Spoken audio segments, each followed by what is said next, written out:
saya satu jawaban.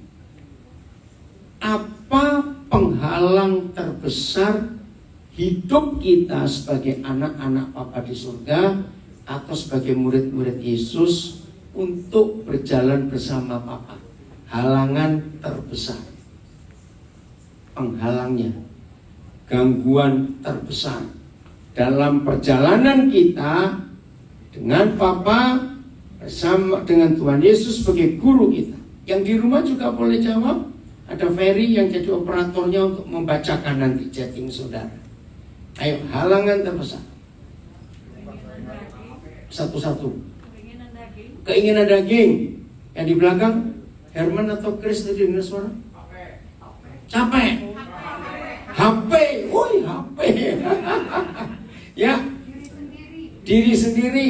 Yang sini kesibukan sehari-hari. Itu HP itu penyebab sibuknya itu. Satu lagi, drama Korea. Ada yang setuju yang di rumah drama Korea penghalang utama? Keinginan pribadi gitu. Oh iya, ada yang jawab keinginan pribadi. Ada lagi yang di Zoom, ada yang jawab.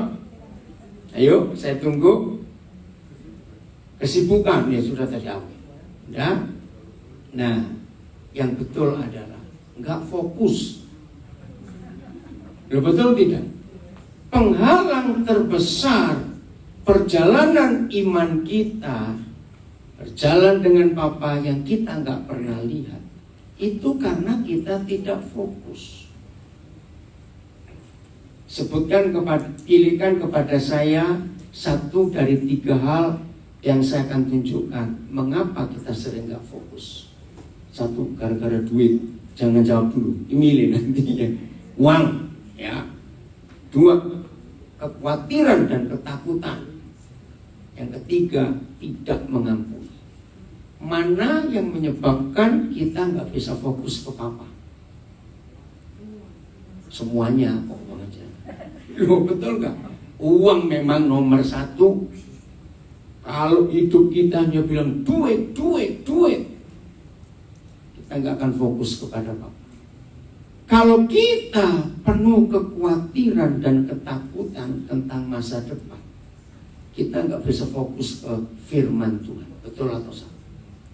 Kalau tidak mengampuni, masih ada musuh di hidup kita, yakin kita nggak bisa fokus kepada Tuhan. Lanjut.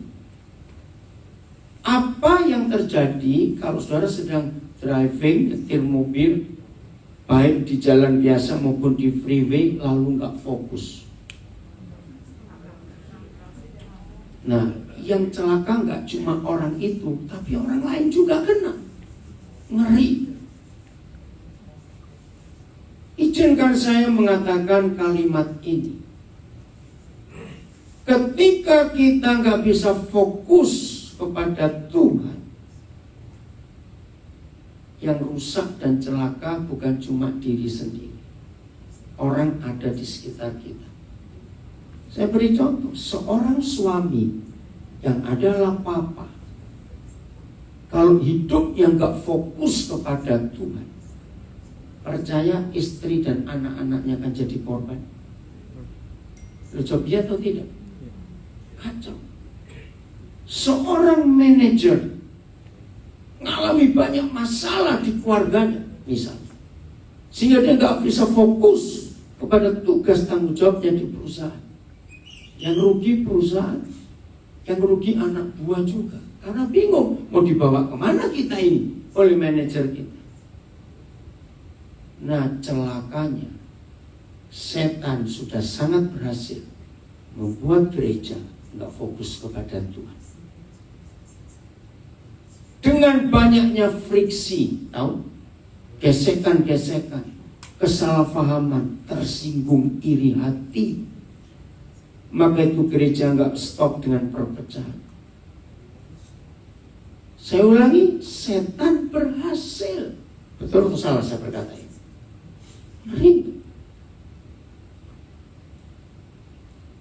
Maka itu saudara, sebelum kita meninggalkan bulan yang ketiga tahun ini, mari kita periksa hidup kita. fokus kita itu kemana? Saya beri contoh. Apa yang terjadi pada seseorang lagi libur, lagi santai, terus ingin shopping? Apa bedanya orang shopping yang sudah jelas fokus mau beli sesuatu dengan orang yang shopping tapi nggak tahu mau beli apa? Mana yang nggak pulang-pulang? Loh, saya tanya, yang nggak pulang-pulang yang mana? Yang nggak fokus, karena memang dia nganggur kok. Nah yang di rumah nungguin ini, kenapa nggak pulang-pulang? Saudara, nggak fokus itu bahaya, sangat bahaya. Di antara sekian banyak anak-anak yang kami kuliahkan, maka saya paling kagum pada sekolah pilot. Pilot itu ujiannya berat, harus fokus. Dan salah satu hebatnya pilot adalah diajar untuk dalam 1 detik bisa ambil keputusan kalau pesawat lagi bahaya atau cuaca lagi buruk. Itu dilatih. Jadi waktu saya melihat anak saya bisa jadi berat hujan, berarti konsentrasi, fokus, dan diajar, itu ada gangguan sistem tujuan aman. Kalau nggak fokus, nggak bisa cepat make decision, bahaya pilot pesawat itu, betul nggak saudara? Nah seharusnya kita semua jadi pilot supaya belajar fokus dan cepat ambil keputusan. Dan ternyata kita ini kan pilot karena ada penumpang di belakang hidup kita, betul tidak? Walaupun anak kita cuma 1, itu kan penumpang kita. Kalau papa mama nggak fokus, bahaya sekali. Hal kedua, kalau tidak fokus, enak nggak ngelihat foto yang ngambilnya nggak fokus? Coba jawab, enak nggak? Nah, ngelihat aja enggak, karena nggak jelas ini apa ini, blur. Pernahkah kita menyadari hidup yang nggak fokus? Orang yang ngelihat aja enak lihat kita. Tanya, kamu tuh mau ngapain sih? Ini dipegang, itu dipegang, ini semuanya. Karena nggak fokus. Saudara, hari ini kita akan belajar masalah ini. Harus fokus. Maka itu perhatikan, uang, khawatir dan takut masa depan, dan tidak mengampuni. Ini 3 hal yang paling fatal yang setan beri kepada pemandangan kita melihat ke depan. Betul tidak? Nah, di antara 3 ini, setan selalu bekerja sesuai kelemahan kita. Orang yang pikirannya uang melulu, maka setan akan arahkan orang ini ke uang. Apa-apa hitungnya uang. Loh, betul tidak? Orang yang selalu ketakutan melihat masa depan, besok gimana, tahun gimana, maka setan akan terus membuat orang ini gak bisa tidur ketakutan. Kok begitu langganannya ke apotek? Loh, betul tidak? Langganannya ke apotek. Tidak mengampuni. Itu sumber penyakit. Katakan amin. Tidak mengampuni itu sumber penyakit. Dendam. Ayo jujur, siapa yang belum mengampuni mertuanya? Dia sudah mati 30 tahun yang lalu. Awas itu. Loh, maaf saya ngomong ini. Bisa gak itu terjadi dalam hidup kita? Begitu gak sukanya sama mertuanya, tapi kok suka sama anaknya? Pernah cari? Maaf, jangan marah saya ngomong. Saudara, maka itu setan akan mencari di mana titik lemah kita. Hari ini kita harus bebaskan, katakan amin. Supaya Tuhan bisa membawa kita berjalan makin jauh ke Sion, kata pemazmur. Sampai nanti kita berjumpa face to face dengan Bapa di hari terakhir hidup kita. Tapi Tapi kalau sekarang kita berjalan gak fokus kemana-mana, pemandangan mata, penglihatan mata kita, nyampe enggak? Enggak nyampe, rugi kita. Nah, kita lihat ayat yang pertama, 2 Korintus 4 ayat 18. 2 Korintus 4 ayat 18. Boleh ditayangkan dua bahasa, Inggris, Indonesia. Kalau kalian bisa bahasa Mandarin, silakan cari bahasa Mandarinnya. Oh, di sini ada layar. Ya. Sebab kami tidak memperhatikan yang kelihatan, melainkan yang tak kelihatan. Karena yang kelihatan adalah sementara, sedangkan yang tak kelihatan adalah kekal. Bahasa Inggrisnya ada, Irwan? Terjemahan apa yang bahasa Inggris? Kalau ada Amplified boleh, New Living Translation. Jangan pakai NIV, suara enggak tepat. Ada bahasa Inggrisnya? Nah, nanti kita akan belajar. Ayat ini paling banyak dipakai oleh siapa? Oh, John King James terlalu tua, susah dimengerti. Ayo, masuk cepat. Kenapa terlambat? Baru hitung duit ya. Sorry, cek nggak usah noleh, biar aja. Urusan saya dengan dia itu. Oke. Oh, nggak ada ya? Ya udahlah. Susah ini kalau terjemahan American Standard Version juga lama. Diupdate lah laptopnya. Di Australia tinggal laptopnya nggak diupdate, bagaimana? Kalau dengan ini di Indonesia nggak ada lagi, Irman? Amplified English ya lumayan. As we look not to the things that are seen, not to, ya, nggak melihat, but to the things that are unseen, yang belum terlihat. For the things that are seen are baca gimana? Transient, ini bahasanya lama betul. But the things that are unseen are eternal.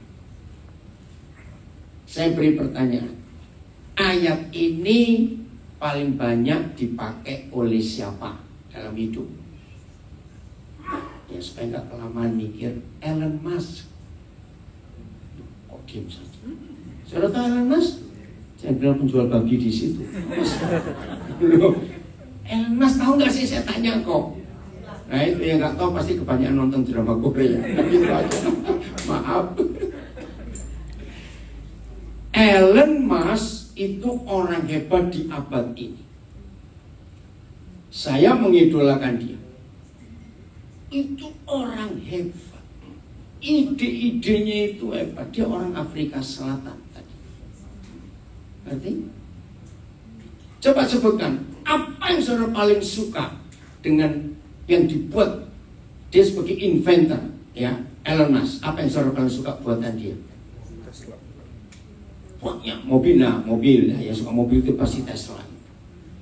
Nah, Tesla pun satu pribadi yang sudah lama meninggal. Saudara cari di Google. Tesla ini idolanya Elon Musk. Ya, dia orang sederhana tapi jenius. Tesla ini yang pernah berkata, otak kita itu transmitter dari surga. Maka itu ketika surga membuat apa saja, yang menerima ini otak kita ini. Nah, dari otak kita baru diciptakan sesuatu. Maka itu Elon Musk memberi nama salah satu ciptaan paling hebat Tesla, mobil, karena dia kagum. Nah, anak-anak muda, ayo, anak muda harus belajar ini. Enggak, dia ngapain anak muda? Joel Jitro, you know him? Tesla, Elon Musk, semua anak muda, ajari anak-anak kita melihat itu.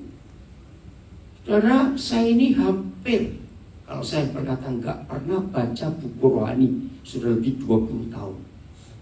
Saya ini baca buku rohani makin pusing, makin banyak doktrin yang membingungkan. Jadi bacaan saya itu sains, ilmu pengetahuan. Apalagi lihat orang-orang hebat. Elon Musk membaca tentang dia. Nah, ayat ini berkata, kalau saya pakai kata fokus, Tuhan berkata gini, jangan fokus yang sudah kelihatan. Sebab yang sudah kelihatan ini fana, nggak kekal. Tapi fokus kepada yang belum dilihat, itu yang kekal. Oke, ini wajahnya sudah penuh tanda tanya, bisa kelihatan. Oke. Hebat gak semua ciptaan Elon Musk? Loh ya gak tahu bilang hebat aja, pokoknya hebat sudah gitu. Daripada mikir kelamaan gak tahu kok. Saya ulangi, hebat gak ciptaan Elon Musk? Dunia mengagumi, betul? Dunia mengagumi. Gus, coba kamu geser ke kiri, Gus, karena Pak Gembala nggak bisa ngelihat saya. Nah, begitu. Saya ini kalau ngajar selalu perhatikan wajah orang. Kasihan Pak Gembala dia gini-gini, karena nggak bagus. Udah Gus, bagus Gus. Kamu nggak salah Gus. Ya, karena kamu nggak lihat ke belakang, nggak apa-apa. Oke. Hebat nggak penemuan-penemuan Elon Musk? Betul? Dunia kagum nggak? Bahkan kita juga pakai. Tapi pertanyaan, kalau Elon Musk fokus kepada yang sudah dia ciptakan, bisa nggak dia fokus pada yang belum kelihatan? Ya jawab. Apa itu yang belum kelihatan buat Elon Musk?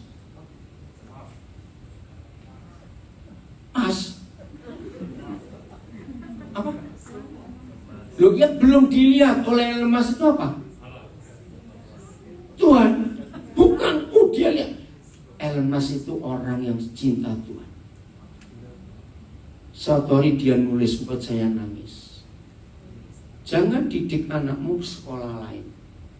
Didik anakmu lihat dirimu sebagai papa. Itu tulisan Elon Musk yang luar biasa. Jadi papa itu pribadi yang luar biasa. Dalam tulisan itu difoto dia lagi gendong anaknya. Luar biasa. Jadi Elon Musk itu anak Tuhan. Dia melihat Tuhan dengan caranya. Oke, saya kembali lagi. Firman ini berkata, jangan fokus kepada yang sudah kelihatan. Karena yang sudah kelihatan ini enggak kekal. Tapi ayo fokus kepada yang belum kita lihat. Nah, maka itu pertanyaan saya. Apa yang terjadi dengan Elon Musk kalau dia hanya bangga dengan apa yang dia sudah ciptakan? Dia bisa menciptakan yang lain lagi enggak? Karena dia puas dengan apa yang ada. Nah, yang belum dia ciptakan itu yang belum kelihatan. Karena masih di pikirannya. Hidup yang menyenangkan adalah hidup yang bisa melihat di depan itu ada apa.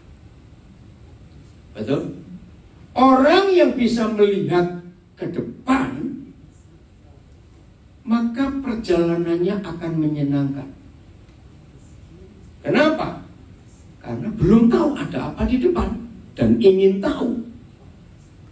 Jadi semangat. Nah, setan berhasil membuat banyak manusia nggak bisa melihat ke depan karena suka melihat tepas. Loh, betul tidak? Maka itu hati-hati kalau bicara, dulu seandainya, nah itu orang masa lalu itu. Dulu seandainya, jikalau ada. Saya kalau ketemu orang kayak begitu, saya nggak mau banyak ngomong. Saya jejeli makanan di supaya ngomong terus. Maaf, jangan marah. Coba dia ngomong yang dulu, yang seandainya pacarku nggak mati kecelakaan tahun 74, aku sudah punya cucu. Ini sudah 2022, goblok. Kok masih ke 74? Aduh, jauh sekali. Loh, maaf saya ngomong ini. Loh, betul nggak? Menikah dengan orang masa lalu itu capek. Enggak, amin. Loh, betul nggak? Karena dia nggak eksis di hari ini. Baru duduk semenit. Dulu ya seandainya papaku nggak begitu. Dulu seandainya pabriknya makku nggak begitu. Semuanya apa? Dulu terus. Nah, firman ini luar biasa. Kalau kita bisa fokus yang kita belum lihat, artinya masih ada di pikiran Papa di surga. hidup ini menyenangkan. Saya tambah satu ayat supaya suara makin mantap.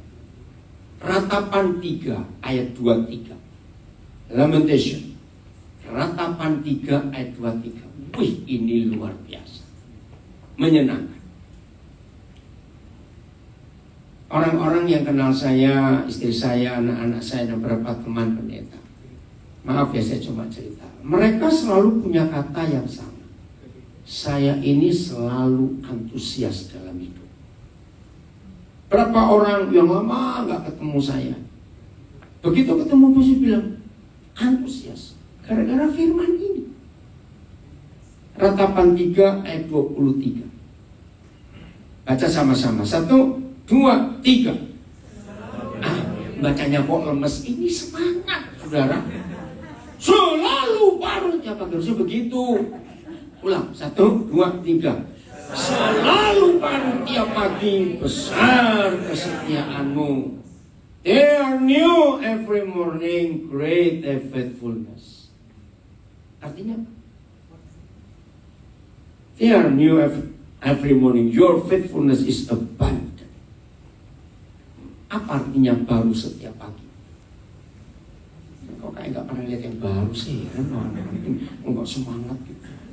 Tapi istri tetap lama, suami lama ya. Saya bilang yang baru, ini perkecualian. Awas, jangan. Ini perkecualian. Begini, apa yang terjadi pada seseorang yang tiap bangun pagi, begitu buka pintu kamar mau keluar, ada kado tiap pagi. Orang itu akan bagaimana? Ada kado, present, hadiah, kado, maaf, ya kelamaan di Australia jadi lupa kado. Ayo, apa yang terjadi pada orang yang ada present di depan pintu kamar tiap pagi dia bangun, tiap pagi loh. Senang, enggak cuma senang, nggak terlaluan itu, nggak ngargai yang ngasih. Bosan. Bosan. Ada yang setuju? Dapat kado tiap pagi kok bosan tuh bu? Loh serius kok masa bosan? Saya enggak. Malah enggak mau cepat bangun pagi. Lihat ada apa lagi besok. Saudara, inilah firman itu. New every morning. Memang tidak akan ada orang sekaya-kayanya orang kaya pun nggak mungkin ngasih kado kita tiap pagi. Pacar aja enggak. Lu betul. Tapi papa memberi. Tiap pagi lu saudara. Tiap pagi. Itu buat hidup ini jadi semangat. Oke. Present atau kado itu sudah dilihat atau belum? Belum. Kok sudah dilihat Tuhan kado namanya. Nah, ini firmannya 2 Korintus 4 ayat 18. Saya cuma cerita ya supaya saudara enggak bagaimana. Hari Rabu pagi, ya saya berangkat meninggalkan Manokwari ke Jakarta. Itu total perjalanan hampir 11 jam. Karena transit 2 kali. Memang Indonesia itu luas loh saudara. Itu kalau dari Jakarta direct Jayapura itu hampir 6 jam. Jangan anggap kecil. Apalagi kalau dari Aceh, dari Medan lebih jauh. Jakarta Jayapura itu hampir 6 jam kalau direct flight. Luas Indonesia. Nah, Rabu malam saya sore tiba di Jakarta. Ternyata ada masalah. Barang-barang yang saya mau bawa ke Australia ternyata belum pada datang. Waduh. Nah, Kamis pagi saya harus take off jam 5.30 ke Pontianak. Untuk mengejar, saya dipercaya Tuhan punya rehabilitasi narkoba di Singkawang. Saya diatur jam 11, saya landing jam 7. Ternyata macet. Saya nyampe 12:30. Itu 4 jam lebih, jadi akhirnya 5 jam lebih. Udah selesai peresmian sampai jam 3 Saya istirahat sebentar, jam 5 sudah siap-siap karena jam 6 KKR di Singkawang. Selesai jam 9 kami makan, jam 10 balik ke Pontianak lagi, 4 jam lagi. Jam 2 pagi saya baru nyampe Pontianak, tidur sebentar. Pesawat saya jam 6 pagi balik ke Jakarta hari Jumat. Ternyata delay. Setengah 12 siang baru sampai Jakarta, ngepak barang. Jam 3 saya berangkat ke Cengkareng karena saya mau ke Sydney jam 7 malam. Baru tiba kemarin hampir jam 12. Langsung ke rumah Pak Sam Loren yang di MC, taruh barang, makan, langsung berangkat ke Boxhill pelayanan. Bisa bayangkan. Nah, orang pasti yang dengar aja capek. Tapi saudara lihat saya capek enggak? Enggak. Kenapa? Karena saya selalu antusias, selalu baru tiap pagi. Itu hidup menyenangkan sekali. Saudara, inilah firman Tuhan. Jadi ibu jangan bilang bosan, tiap pagi dapat kado bu, aduh kasihan Tuhan, bosan katanya. Jujur semangat gak tiap pagi dapat present? Wah, semangat sekali. Nah, ini yang Papa ingin beritahu. Jadi yang sudah kelihatan itu segala sesuatu yang sudah pas, betul? In the past, betul nggak? Sudah lewat, sudah nggak usah dilihat-lihat lagi. Maaf. Yang namanya istri pernah salah tidak? Sering loh dia bilang, ada suara siapa bilang sering? Ada suara di situ, ada suara bilang sering. Itu suara laki, itu saya dengar tadi. Jangan dicari suara siapa, nggak penting. Oke, jadi istri pernah salah? Salah, sering yang betul. Anak sombong sekali. Begitu pula suami, sering salah. Oh Tuhan ampuni, ada yang menuduh suami lebih sering salah. Mana ada kata sering dan lebih sering? Oh pantesan yang ngomong gak ada suaminya di sebelah. Maaf. Jadi tepuk tangan Lina. Oke ya, tidak bergurau. Nah, ketika suami istri nggak bisa melihat hal-hal yang belum kelihatan di hidup pasangannya, maka dua orang ini ngelihat apanya? Ayo, kesalahannya. Bayangkan ini sudah 2022. Suami pernah salah tahun 87, istri pernah salah tahun 84. Dilihat terus sampai hari ini. Bisa bayangkan keluarga jadi apa? Betul, anak-anak menderita. Lihat papa mamanya kayak Tom and Jerry. Capek itu anak-anak. Betul atau salah kalimat ini? Capek. Saya punya ilustrasi, tapi jangan saya dimarahi ya, karena ilustrasi ini agak jorok. Masa lalu itu saya gambarkan sebagai bau kentut. Maaf. Loh, ini saya ngomong apa adanya. Ya toh? Saya nggak tanya pernah kentut enggak, itu pertanyaan yang konyol. Tapi yang saya tanya pernah dikentutin enggak, itu beda. Loh maaf.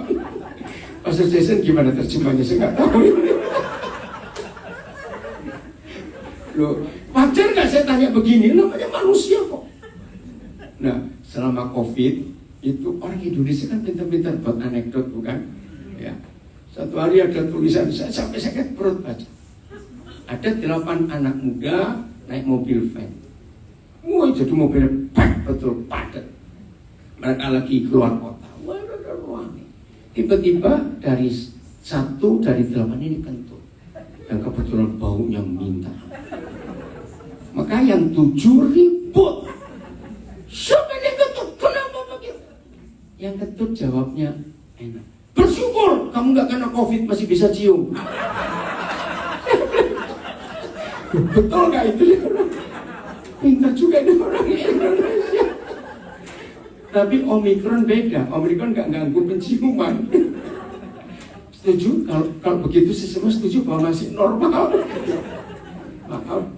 Nah, Roh Kudus beri saya ilustrasi yang sudah lewat. Pas. Itu seperti kita digentutin orang. Nggak enak toh? Ya pasti.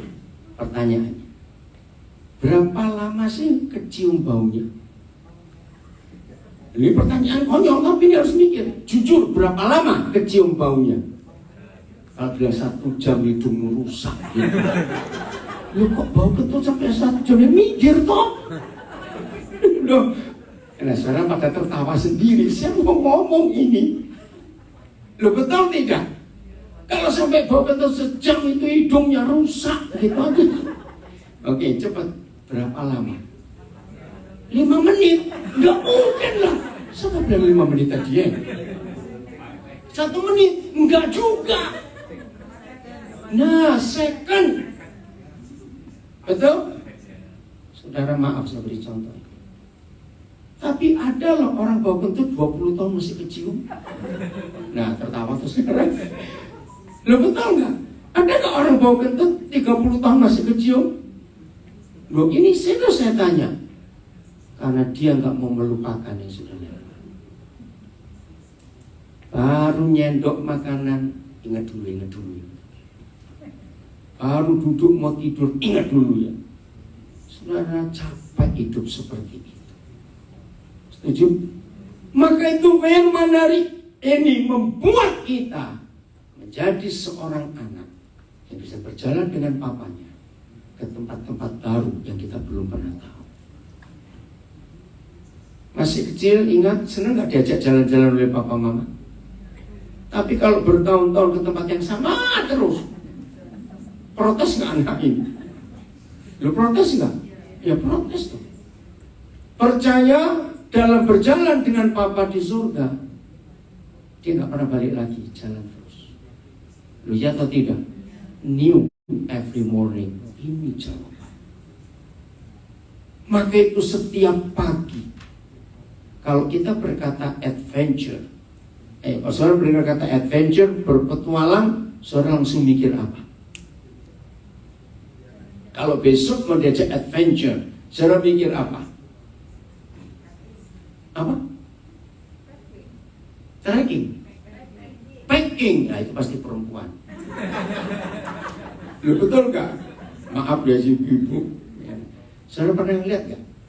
Saudara mau pergi ini, balik lagi, bongkar koper lagi, tutup lagi, buka lagi. Itu orang gak pernah yakin dengan dirinya sendiri.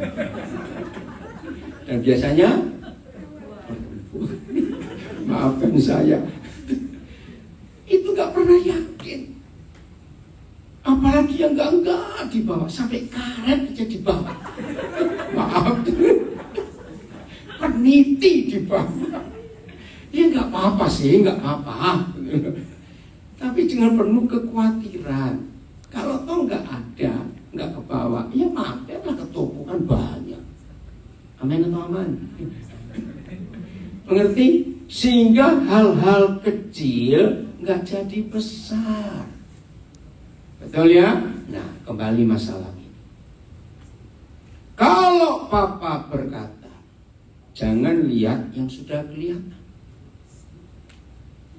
Lihat yang belum kelihatan, karena itu yang kekal. Saya nggak tahu selain Elon Musk, saudara mengidolakan siapa. Para inventor itu sama sekali nggak pernah fokus kepada yang sudah dia ciptakan. Sebab inventor akan terus mencipta, invent something, betul atau salah. Dan yang ditemukan itu pasti belum pernah dilihat di mana-mana. Betul? Kalau sudah pernah dilihat, bukan inventor lagi, jiplak namanya. Apa sih jiplak atau apa? Ini imitator. 1 Korintus 2 ayat 9. Ini yang Papa buat atas kita. 1 Korintus 2 ayat 9. Saudara, sudah bulan Maret mau habis loh. Saya pikir cepat sekali waktu ini ya. Gak rasa cepat sekali. Natal masih baru bukan? Mungkin rasa kue Natal masih ada di mulut ini karena masih ingat. Sudah mau habis ini bulan ketiga. Maka itu kalau kita nggak fokus ke depan, kita terus dibawa ke masa lalu, nggak maju. Tetapi seperti ada tertulis, catat, yang Bapa sediakan buat kita selalu memenuhi 3 kriteria ini. Ini luar biasa. Saya ulangi, yang Bapa selalu beri kepada kita anak-anaknya adalah segala sesuatu yang ada di 3 kriteria ini. 1. Apa yang tidak pernah dilihat oleh mata. 2. Yang tidak pernah didengar oleh telinga. 3. Yang tidak pernah timbul di dalam hati manusia. Ini yang disediakan Bapa. Semua itu yang disediakan Bapa untuk siapa? Kita yang mengasihi Dia. Saudara, bedakan tidak pernah dan belum pernah. Bedanya apa? Bahasa Inggrisnya coba lihat, Evan. Apa bedanya ya? I has not seen. Ini belum atau tidak kalau has not? Belum, harusnya tidak. Apa bedanya belum dengan tidak? Kalau tidak bagaimana? Kalau belum pernah itu bagaimana? Beda loh saudara. Nah, kalau tidak pernah dilihat di Amerika, di Eropa, di Indonesia, di Brasil, belum ada. Tapi kalau belum dilihat, mungkin di Jakarta sudah ada, cuma di Sydney belum ada. Maka itu Bapa kita tegas. Ada terjemahan lain yang mengatakan bahasa Inggris tidak pernah, bukan yes, not. Ada terjemahan lain? Erwan, tidak apa-apa sambil nunggu. Berarti apa? Beri saya satu kata, one word only, untuk 3 kriteria ini. Mata nggak pernah lihat, telinga nggak pernah dengar, hati nggak pernah mikir. Satu kata. Susah sekali sih. Terima kasih. Surprise.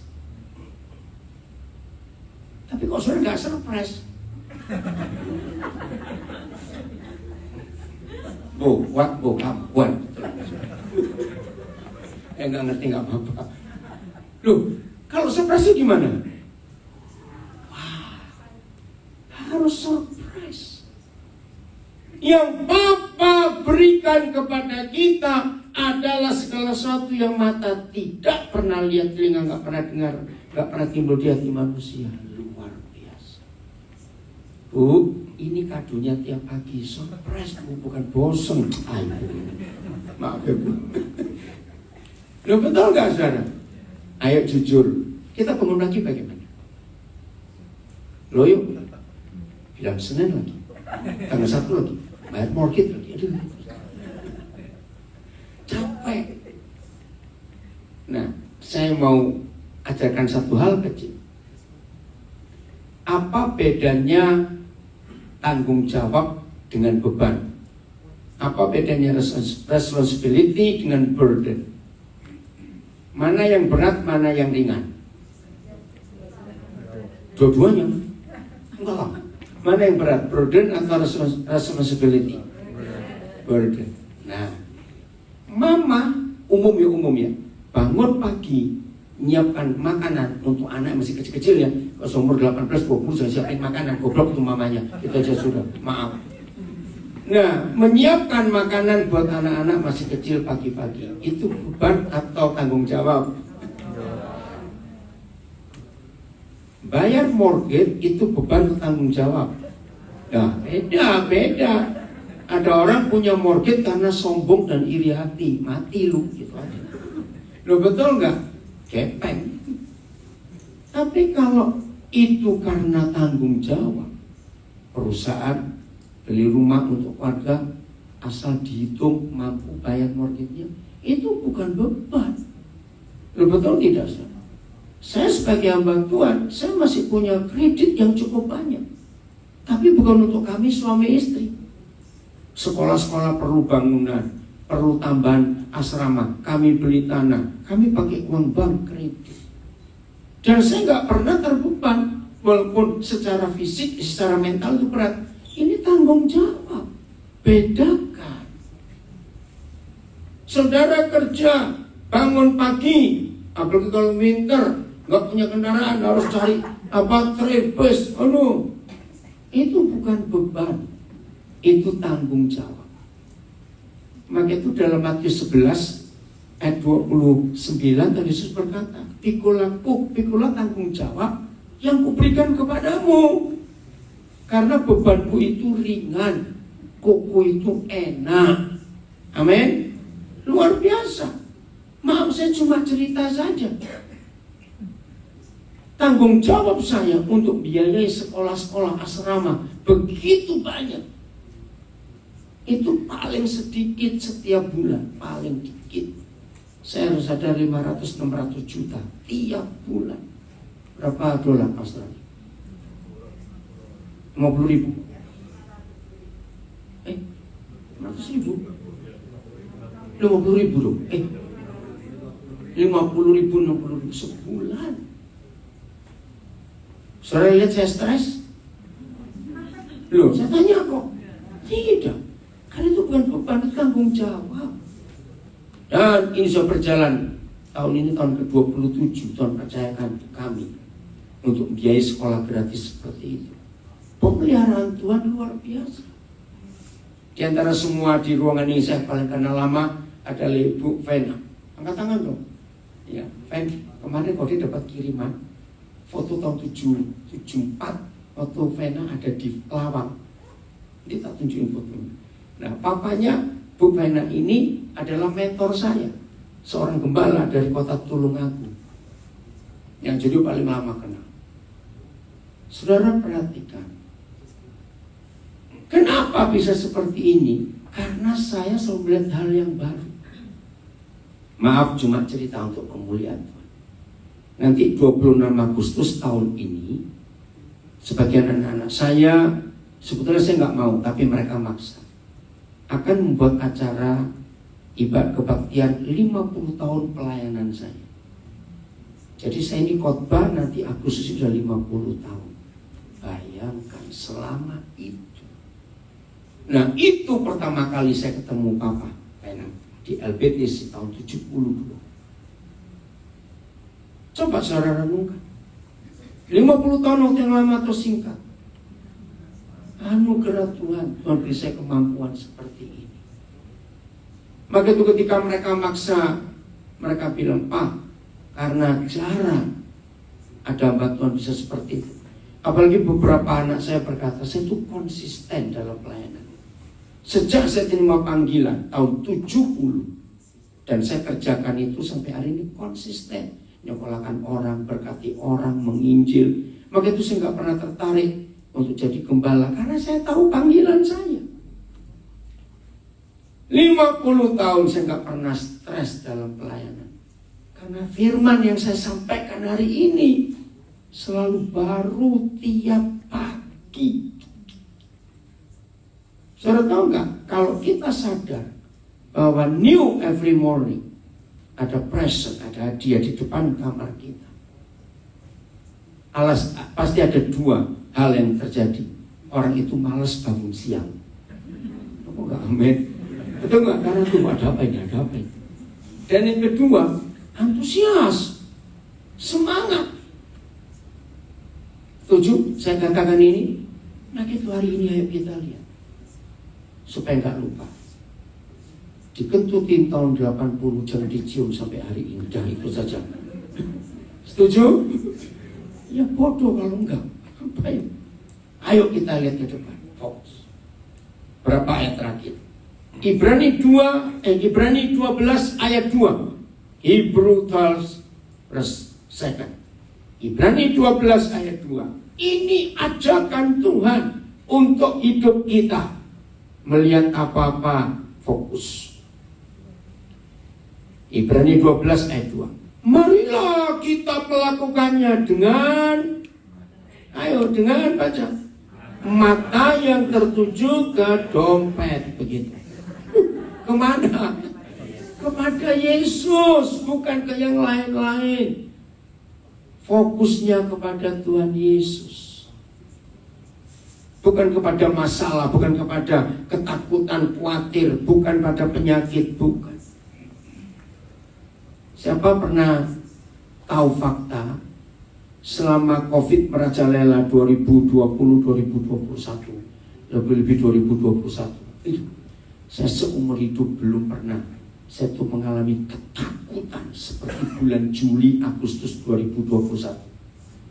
Tiap hari dengar teman meninggal, kenalan meninggal. Betul nggak? Juli itu ngeri sampai saya itu takut buka HP kalau pagi karena langsung tahu siapa lagi meninggal. Maaf, ada 8 anak saya meninggal karena COVID. 4 itu saya mimpin pemakamannya, sedih. Yang 1 meninggal 28 Maret, dia mau menikah 2 Agustus. Bayang. Aduh, gak bisa bayang. Tapi ini masalah. Berapa banyak orang gak sakit, sehat, tapi dia salah fokus mikirin COVID terus. Ada kena? Loh, ada gak itu saudara? Kena. Karena dia stres. Maka itu dokter menemukan 80% sebetulnya orang itu nggak perlu meninggal karena COVID, kecuali dia takut sendiri. Betul tidak? Memang mendengar kata COVID, nggak dengar apa begitu. Memang bahaya dia, kita nggak boleh ngentengkan, tapi jangan takut. Fokusnya itu loh kemana? Betul ya? Maka itu fokus kita harus kepada Yesus, nggak kemana-mana. Dalam semua tantangan yang ada, kita harus melihat itu. Fokus kita harus kepada Yesus. 2 Tawarik 20 ayat 12, 2 Chronicle 20 ayat 12. Saya cuma cerita aja. 9 Maret yang lalu saya tiba di Brisbane secara khusus untuk funeral Tante Elizabeth. Lalu tanggal 12 Maret saya tiba di Sydney. 14 Maret saya balik ke Indonesia.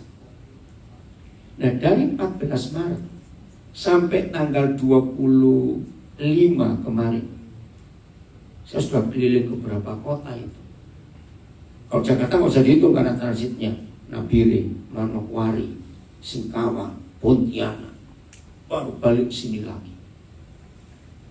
Saudara, kenapa saya bisa tetap semangat seperti ini? Ya karena betapa hal-hal baru yang saya rasakan tiap hari. Oke. Ya Tuhan kami, tidakkah Engkau akan menghukum mereka? Karena kami tidak mempunyai kekuatan untuk menghadapi laskar atau tentara yang besar ini yang datang menyerang kami. Kami tidak tahu apa yang harus kami lakukan. Stop. Sering nggak dalam hidup kita ngalami ini? Ketika beban begitu berat, masalah begitu banyak, nggak ngerti mau ngerjakan apa, nggak tahu. Biasanya kalau perempuan ya nangis saja lagi, mau apa lagi? Maaf. Biasanya kalau cowok cuma merenung, ngelamun, mau ngapain nggak tahu. Ayo kita baca sama-sama sikap Raja Yosafat di kalimat terakhir. 1, 2, 3. Tetapi, ayo yang kencang. Tetapi mata kami kemana? Ke dompet, bukan awas. Kepadamu. Bahasa Inggrisnya apa coba? Kalimat terakhir saja. We do not know what to do, so we are looking to you. Indah bukan kalau hidup seperti ini? Fokus kita. Berapa hari ini teman baik saya rasa dibawa ke Amsterdam. Dia kena kanker darah leukemia, tapi yang cukup ganas. Diagnosa dokter yang pertama, puji Tuhan semuanya senang, bersih. Sudah siap mau balik ke Indonesia. Diadakan PET scan namanya, untuk membuktikan supaya nggak bolak-balik. Kaget, dokternya kaget sampai bikin alatnya salah. Sudah bersih, tiba-tiba muncul di bagian lain lebih berbahaya. Waktu kami dengar itu semua, hanya dalam waktu 2 hari setelah mau pulang nggak jadi, setelah vonis itu langsung masuk ICU, langsung harus kemo. Kami semuanya panik. Tapi saya kenal dia. Dia bilang, jangan khawatir, saya akan tetap fokus kepada Tuhan Yesus, bukan pada penyakit ini. Jumat malam saya transit di Singapura 3 jam. Itu pertama kali saya melihat dia. Kami bicara via Zoom. Di situ saya lihat, saya pikir kok beda dengan yang saya dengar beritanya. Saya bayangkan dia itu begini, ternyata segar. Nah, dia sharing ini. Fokusku bukan pada penyakit ini. Dia berkata, kalau kau harus mati gak apa-apa, semua kita harus mati juga. Saya bilang, hebat juga kamu. Kembali mujizat terjadi setelah dia kemo. Di situ banyak orang bertanya, lo katanya sudah sembuh.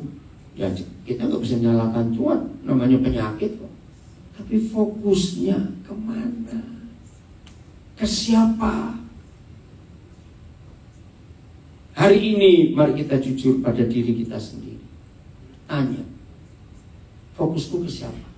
2 pertanyaan. Fokusku ke siapa dan ke apa? Kalau ke siapa kan orang. Kalau ke apa ya duit, biasanya begitu. Saudara, siapa yang percaya di Indonesia itu banyak orang gak punya duit, betul atau tidak?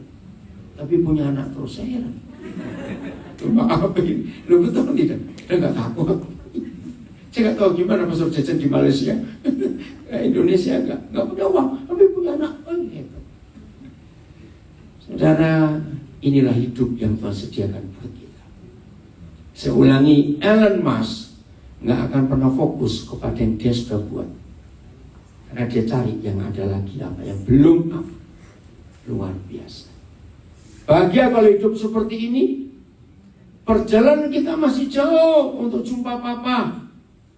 Ayo fokusnya kepada siapa, itu yang penting. Tuhan memberkati kita semuanya. Tepuk tangan buat diri sendiri karena saya mau belajar firman Tuhan ini. Pastor Jason, terima kasih.